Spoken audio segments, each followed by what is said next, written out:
Hi, Scott Bruder here. So, if you're looking to update or replace the battery in a Pokemon game for the original Game Boy, once you've got inside, important thing is to, wipe down the board with rubbing alcohol, both sides, clean off any of the 20 plus years of dirt that's been on there, and then put it on a non-conductive surface. And then the next thing you're going to do is, use a hot soldering iron and some fresh solder, even some fresh flux,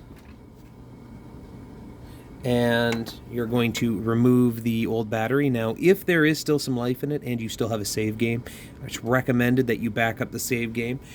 Reach out to local people in your community. I myself do this all the time for people and ask them about the best ways to back up cartridges. You will need an external device, but put it in the comments below. I'm sure a lot of people have techniques. So once we've done that, the next step is to get yourself a replacement CR 2025 battery.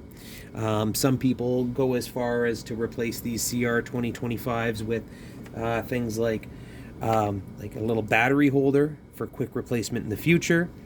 Other people will also upgrade it, and instead of going with the CR 2025, they'll go with one that's a little bit thicker, and that's a CR 2032. It'll just fit inside the case. It'll be a little snugger, but it will give you a little bit more time. And then, of course, the last thing to remember before you take this off is take pictures, because when you put the replacement battery in, sometimes you get batteries where the tabs aren't the same. So you want to make sure you know which side is positive, which side is negative, so you don't damage the board. And if we take a look here, they've done really good on these Pokemon games to show you what side is positive and what side is negative. And of course, on the replacement batteries, I'll have to take this one out of the bag because there's way too many layers, is the top side of the battery has a plus on it, and that plus should be facing down.